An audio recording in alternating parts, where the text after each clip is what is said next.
sa ating pong pagtanggap ng hustya bilang larawan ng katawan ni Kristo, ay hintayin niyo po yung hudyat ko, tayo po sabay-sabay na tanggapin po.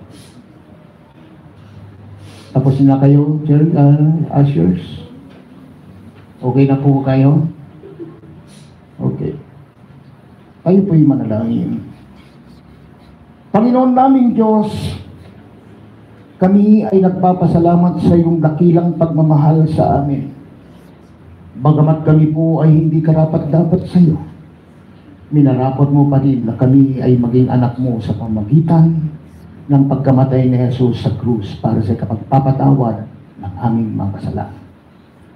Dalangin po namin na sa aming pagtanggap sa katawan ni Jesus na nabayubay sa krus, ay patuloy ninyong pag-alabin ng aming pong mga puso sa pagpupuri sa iyo.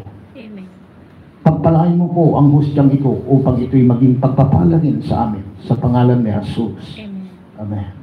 Sapagkat ito ang turo na tinanggap ko mula sa Panginoon at ibinibigay ko naman sa inyo. Noong gabing siya'y ipagkanulo, ang Panginoong Hesus ay dumampot ng tinapay, nagpasalamat, at pinagtira-tira sa iyon at sinabi, ito ang aking katawan na inihahandog ko para sa inyo. Gawin ninyo ito bilang pag-alala sa akin. Mga kapatid, tanggapin po natin ang hustya bilang simbolo ng katawan ni Kristo. Amen.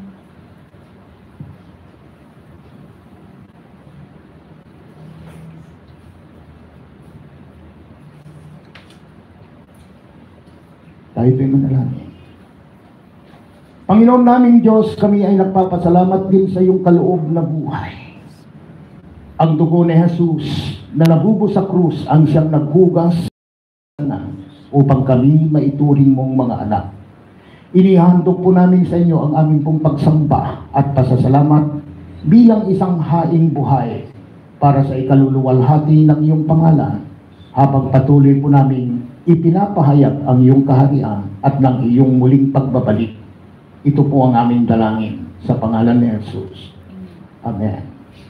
Matapos maghapunan, dumampot din siya ng kupa at sinabi, ang kupang ito, ang bagong tipan na pinagtitibay ng aking dugo.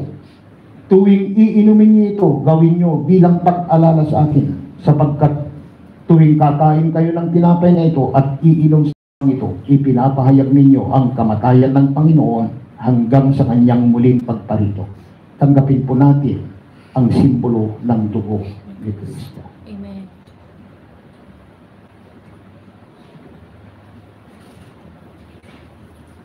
Panginoon naming Diyos, salamat po sa iyong kabutihan. Yes, my God.